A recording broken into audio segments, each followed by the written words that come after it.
What is up, Nuggets? It's your boy, Killer Pizza, here with another video for all you rascals and rapscallions out there. Now today, we are going to do something very, very special. Something that I didn't even know was on my bucket list until the plans came together short notice. So it was Halloween Day, and I am joined right here with my best friend, one half of the IWE Tag Team Champions, one half of the Cream Street Mafia, Nick Baker, ladies and gentlemen. I don't think you're going to get a better intro. How's it going, dudes and dudettes? Oh, yeah. By the way, I'm going to have him shamelessly plug his stuff right away. My friend just started his own YouTube channel today. Give him the info.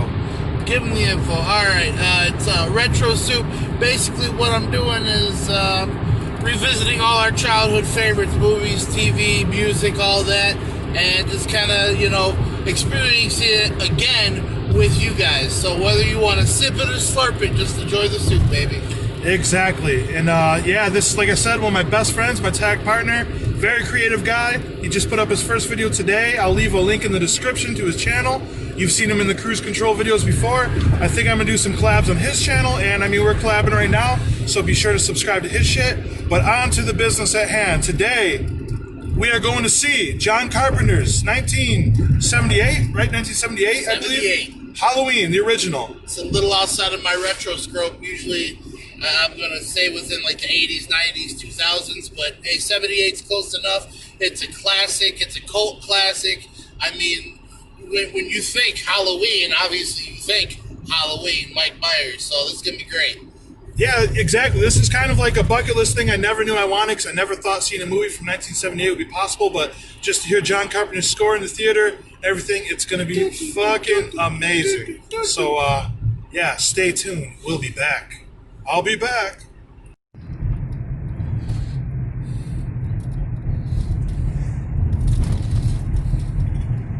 Yeah, dude, full moon like that on Halloween. We're about to go see Halloween, and we turn the time back tonight.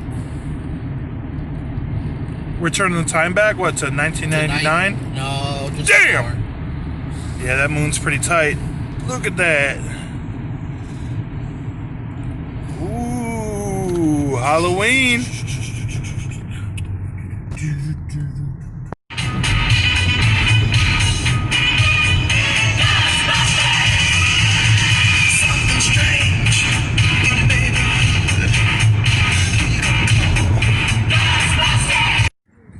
All right, it's about movie time.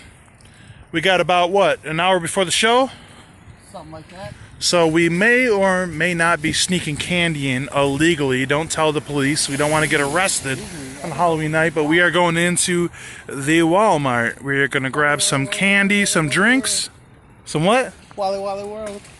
Damn right, we're getting some candy. I don't know what the fuck you're talking about, but we're getting some candy, and we're going to the fucking movies about an hour away. Let's get it. Happy Halloween. Had to stop by the movies and Walmart before the movie. Gonna get some candy in here. What a sad day. I guess this is the only shelf here. This is the actual movie section out here in Royal Oak. So we got the new releases. Oh, and that's it. It's a cruel world out here for physical media collectors. Speaking of the devil, Michael Myers. Let's go check that out. Yeah, not too much of a selection around here. I was hoping to find something cool. I got a little excited with this one. Trick or Treat. Thought this was the 80s movie with the rock and roll band. Can't find that one, but it's a newer one. Either way, excited for Halloween. So, grabbing some candy. Nick Baker has actually just recovered from a broken leg, so he's driving an Amigo through the store.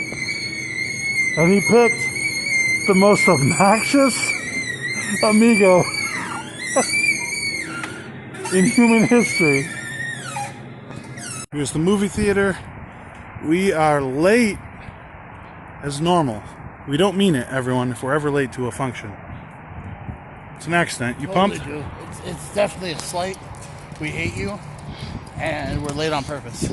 Wow, I can't believe Nick hates all you guys. That's terrible. Don't subscribe to his channel because Nick is the ultimate Honestly, this is a good feeling coming into the movies right now. I guess it's more of like a sense of things seeming normal for once. Me and Nick were just talking about recently, we didn't even know if theaters would stay open through this COVID. So not only is this going to be fun for Halloween, but this is just something personal that's going to be fun. Just be in an environment like this again. So let's do this. Let me throw my mask on.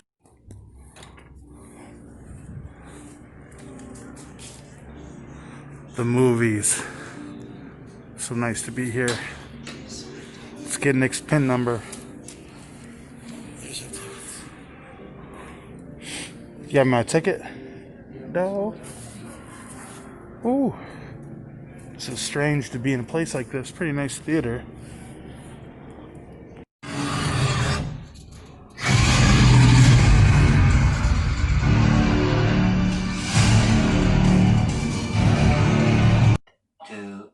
Later.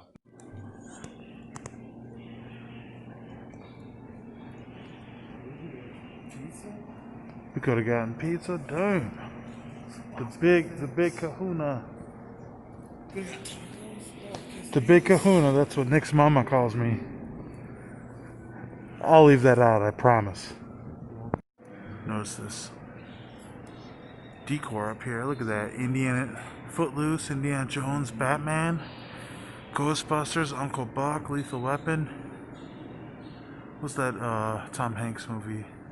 Him and the dog. Home Alone. Ninja Turtles.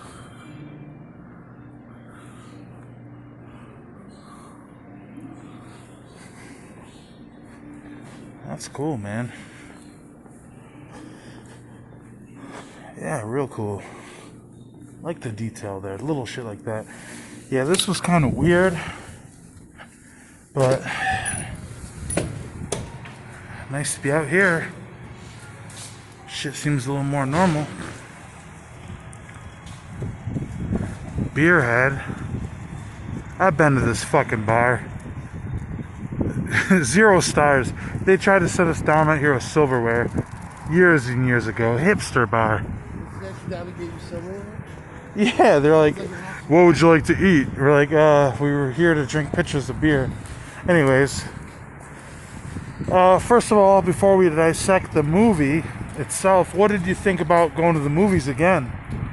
I mean, obviously it's not going to be like, you know, regular experience. We're seeing Here, come over here. We're seeing a nearly 40-year-old movie, you know, so it's not going to be a regular experience, but I mean, it was cool to see the big screen again. It was cool for the lights to go out again. You know, like you said earlier, man. Anything that kind of feels normal feels good right now. You know. Yeah, you ain't lying, man. It's a weird time. Hope everyone's doing good out here. All right, so we just got out of the movie about 20 minutes ago. Something like that. We're supposed to go to the Mighty Bojack's, but he's a punk and he's not answering his phone. So change of plans. We're gonna go chill with Backwoods Bam Grizzly for a little bit, but me and Nick are dying here. We walked out of the theater. We held our thoughts about the movie until we got here recording.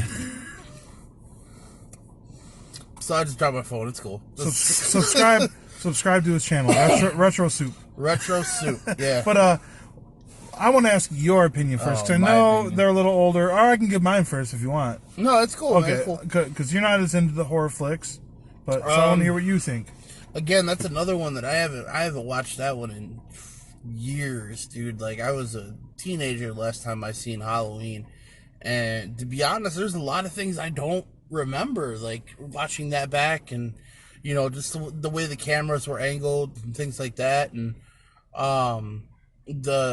toward the end when Laurie pulls his mask off and you see that glimpse of his face, like I don't remember that. I don't remember that at all. I remember it, but I thought it was during the wire hanger scene in the closet and he pulled it off. But anyways, okay, I remember the mask coming off. I don't remember seeing the face, but and then just like a lot of the build up and like what's really underrated. I don't think, well, probably not underrated, but what really deserves a lot of credit with that movie. It's just the build of the suspense. The entire movie was just complete build up toward that last scene, and once you get to that last scene, and everything's starting to go crazy, it really just kind of comes together, and it becomes its own animal. I noticed that too. Good storytelling. Where like you're a big fan of movies overall. Oh yeah, retro yeah, shit and whatever. So like, but when I watch some of these older movies, I get worried about like a slow burn, like because it took a while to get like it was all the way into the second act. All the way it took the third act when it really got going. So it was a lot of build. So it's like a casual horror fan, I may refer you as, I was worried you might think it's kind of slow towards the end because even I won't lie, I haven't been in the theater in a while and it seemed a little slow at times. But I think to touch on what you were getting at, it's the cinematography and the score that carried everything. It was like Oh a yeah, lot the of way repetitive cuts looking in the yard, or like Michael Myers was almost a stalker. I haven't seen this movie in a couple of years, and it's like almost a different style of slasher. And yeah, and it all mattered. You see me in there, man. They got these new electronic recliners now in the theater, and I had to buzz myself back up at the final act. Just like my anxiety, I was so anxious towards the end. Kudos to John Carpenter. That's his rating of the movie. No, I'm getting old, folks. Yeah. No, but like, and then there's those subtle little things that like you don't pick up on unless you're really paying attention to it. Like throughout the entire like, well, not the entire second and third act, but in the second act leading into the third act, they got the thing playing on the TV, and you hear that in the background, and a lot of things that's going on there are kind of matching up with what's going on in the movie. And then there was one point, the when he killed Annie, and then Laurie Strode's on the phone with her at the time, and she goes, "I swear to God, I'm going to kill you if this is a joke." I thought that was such a nice subtle little joke. I seen you kind of give like a hand gesture, like what's that? In sidebar, John Carpenter directed the remake of The Thing, which is one of my favorite horror movies too. Like something, go off what you're saying. I noticed something like that as well, which is like a good sign of like a good movie. Where you notice something different every time. Where like he was Loomis, who I think was actually the best part of the movie, Dr. Loomis. But he mentioned like the time he spent with Michael Myers. In what year, and then we did the math while we're sitting there, and it was like, so he would have been 21. He would have been, because he said in that's crazy. In 63 when it happened, he was 6 years old, and the movie happened in 78. Yeah, so that would be he was watching for 15 years or whatever. Yeah, so 15 years, 63 to 78. That's what I mean. My math is.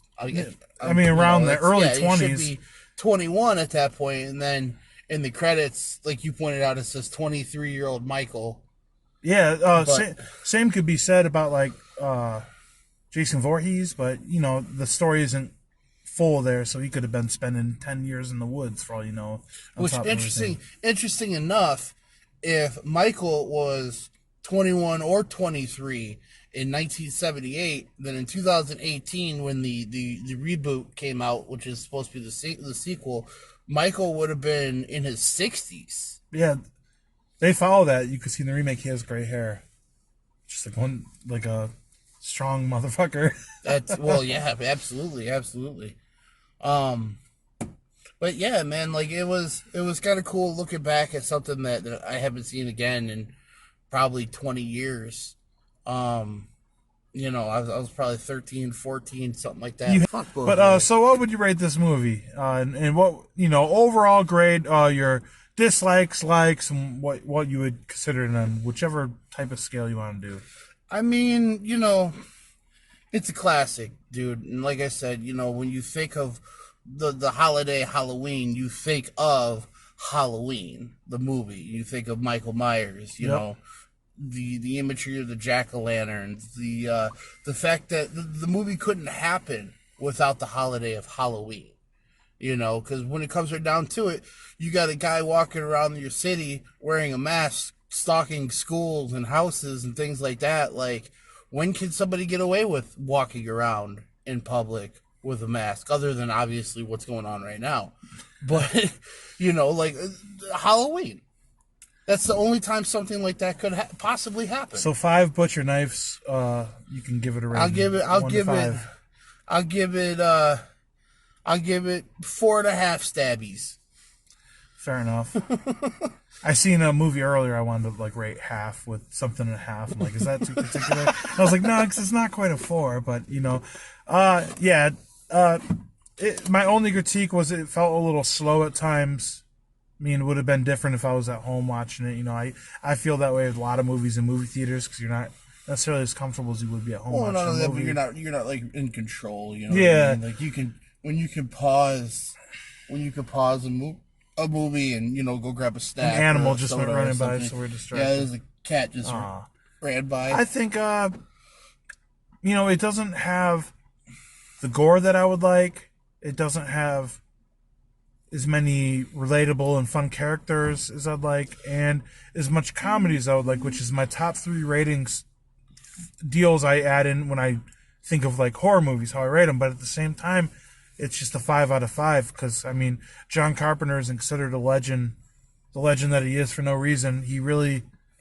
This is a masterpiece, really, and whether you're a horror fan or not, a casual movie fan or like a go to school for movies or whatever it may be, like this is something anybody should watch. I mean, it's right up there with Jurassic Park and, you know, just in terms of cinema beyond genre. He said that because he knows that's my all-time favorite movie. Yeah, maybe me and him should do a Jurassic Park review watch along on Retro Soup. Give me a thumbs up if you'd like that. But anyways, I think we said enough. I give it 5. Subscribe if you'd like. Yeah, subscribe to the channel. Link in the bio. Yeah, so I give it a 5 butcher knives out of 5.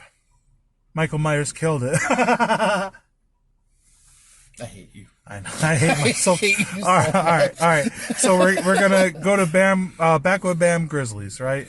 I think that's the plan. Oh, yeah. Also, there's a rumor going around town that Backwoods Bam Grizzly has one little titty, one big titty, and they call him Biggie Smalls. Yeah. I also heard that he has innie for a dick. So yeah, and he's so short. He's so short he can jump rope under a bed.